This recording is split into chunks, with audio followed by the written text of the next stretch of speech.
Hi friends, ഇത് ഒരു 999 acre കൈതകൃഷിയാണ്. സാധാരണ ഇത് തൊടുപുഴ വാഴക്കുളത്തൊക്കെയാണ് ഈ കൈതകൃഷിയുടെ പേരുകേട്ട സ്ഥലങ്ങൾ. ഇപ്പോൾ കേരളത്തിൽ എല്ലായിടത്തും റബ്ബറെല്ലാം വെട്ടിക്കളഞ്ഞ് കൈതകൃഷി നടത്തുകയാണ്. ഇത്രയും ചെയ്യുമ്പോൾ ഞാനൊരു കാര്യം പറയട്ടെ. കൈത തെക്കേ അമേരിക്കയിൽ നിന്ന് നമ്മുടെ നാട്ടിൽ വന്നതാണ് നൂറ്റാണ്ടുകൾക്ക് മുമ്പ് കടൽ കടന്ന്. വൻ വൃക്ഷങ്ങളിൽ പറ്റിപ്പിടിച്ച് വളരുന്ന സസ്യങ്ങളിൽ പെടുന്ന ബ്രോമിലിയേസിയെ സസ്യകുടുംബത്തിലെ ഒരംഗമാണ് ഈ ചെടി.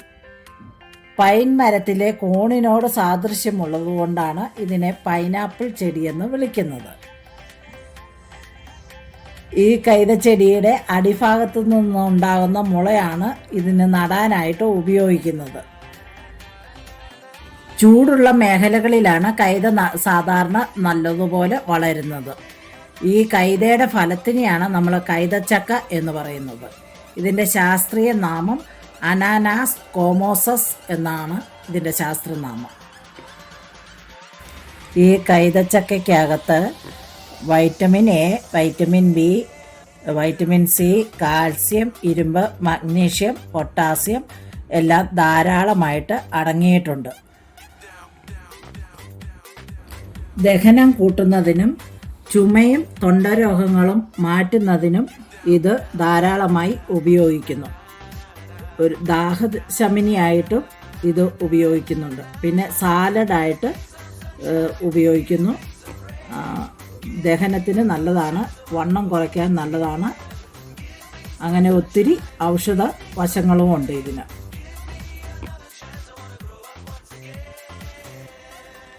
പൈനാപ്പിൾ നമ്മുടെ നാട്ടിൽ നിന്ന് വിദേശത്തേക്ക് കയറിപ്പോവുകയാണ്. ഈ പൈനാപ്പിൾ കൊണ്ട് നമ്മൾ ജാം ഉണ്ടാക്കുന്നു, പൈനാപ്പിൾ സ്ക്വാഷ് ഉണ്ടാക്കുന്നു, ജ്യൂസ് ഉണ്ടാക്കുന്നു. അങ്ങനെ കൈതച്ചക്ക വെച്ച് നമ്മൾ കേക്ക് ഉണ്ടാക്കുന്നു. ഒത്തിരി കാര്യങ്ങൾ നമ്മൾ ഈ കൈതച്ചക്ക കൊണ്ട് ഉപകാരപ്രദമാണ്. അതുകൊണ്ട് നമുക്ക് കയറ്റി അയക്കാനും ഇന്ന് നമ്മുടെ നാട്ടിലും വിദേശത്തും എല്ലാവർക്കും വളരെയധികം ഇഷ്ടപ്പെട്ട ഒരു ഫ്രൂട്ടാണ് കൈതച്ചക്ക. ഇത് തനിവിളയായും ഇടവിളയായും നടാം. ഇത് വേനൽക്കാലത്ത് ഇടയ്ക്കെല്ലാം നനച്ചു കൊടുക്കുകയാണെങ്കിൽ കൈതച്ചക്ക നല്ലതുപോലെ ഉണ്ടാകും. ഇത് വലിയ തോട്ടമാണ്. ഇത് തനിവിളയായിട്ടാണ് നട്ടേക്കുന്നത്. ഇതിനിടയ്ക്ക് വേറെ മരങ്ങളൊന്നുമില്ല.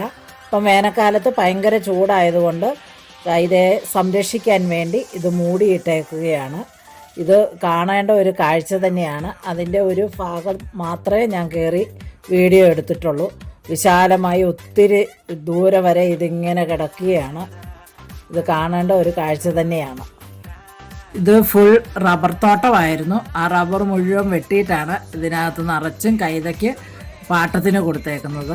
തോട്ട ഉടമയെ സംബന്ധിച്ചിടത്തോളം ഇത് അവർക്കും വലിയ ലാഭമാണ്. ഇത് കൃഷിക്ക് ഏറ്റെടുത്തേക്കുന്നവർക്കും വലിയ ലാഭമാണ്. നല്ല രസമുണ്ട് ഇത് മൊത്തം ഇങ്ങനെ കാണാൻ. റബ്ബറിനെ കുറിച്ച് പറയുമ്പോൾ റബ്ബർ തോട്ടത്തിൻ്റെ ഇപ്പോഴത്തെ ഏറ്റവും വലിയ പ്രശ്നമെന്ന് പറഞ്ഞാൽ റബ്ബർ വെട്ടാൻ ആളില്ലെന്നുള്ളതാണ്. റബ്ബർ വെട്ടാൻ ആളില്ലാതെ വരുമ്പോഴത്തേക്കും നമ്മൾ വെറുതെ ഇങ്ങനെ കിടക്കും. പലരുടെ ഒത്തിരി തോട്ടങ്ങൾ അങ്ങനെ വെട്ടാൻ ആളില്ലാതെ കിടപ്പുണ്ട്. ഇതെന്ന് പറഞ്ഞാൽ കൂടുതലും അന്യ സംസ്ഥാനക്കാരാണ് ഇത് പണിയുന്നത്, ഈ കൈതയ്ക്ക് വേണ്ടി പണിയുന്നത്. നമുക്ക് ആ സ്ഥലത്തിൻ്റെ പാട്ടമായിട്ടുള്ള ആ പൈസ അങ്ങ് കിട്ടും, അവരത് ചെയ്തോളൂ. പക്ഷേ കൂടുതലും ആൾക്കാർ അതിൻ്റെ ഇടയ്ക്ക് റബ്ബറും കൂടെ വെച്ച് വളർത്തിക്കൊടുക്കുന്ന ഒരു സംവിധാനം ഉള്ളവരുണ്ട്. പക്ഷേ എൻ്റെ അഭിപ്രായത്തിൽ ഇനി റബ്ബറൊന്നും അധികം വളർത്തിയിട്ട് കാര്യമൊന്നുമില്ല. ഈ റബ്ബറിൻ്റെ ഈട് എടുക്കാനായിട്ട് വേറെ സംസ്ഥാനത്തു നിന്ന് നമ്മൾ ജോലിക്കാരെ കൊണ്ടുവരേണ്ടി വരും. അവരെ കൊണ്ടുവന്ന് ഇവിടെ താമസിപ്പിക്കേണ്ടി വരും. അല്ല ഒന്നും റബ്ബർ ഇനി വെട്ടിയെടുക്കാനൊന്നും പറ്റത്തില്ല. അപ്പം നമുക്ക് കേരളത്തിൻ്റെ ഈ റബ്ബർ മേഖലയിലുള്ള ആൾക്കാർക്ക് ദൈവത്തിൻ്റെ ഒരു അനുഗ്രഹം പോലെ കിട്ടിയിരിക്കുന്ന സാധനമാണ് ഈ കൈതച്ചക്ക.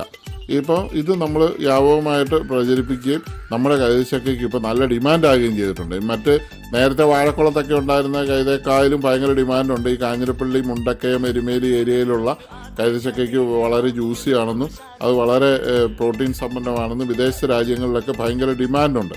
അപ്പോൾ ഏറ്റവും നല്ല കൈതച്ചക്ക ഇപ്പോൾ കാഞ്ഞിരപ്പള്ളി ഏരിയയിൽ നിന്ന് വരുന്നതാണെന്നാണ് പൊതുവേ ഒരു സംസാരമുണ്ട്.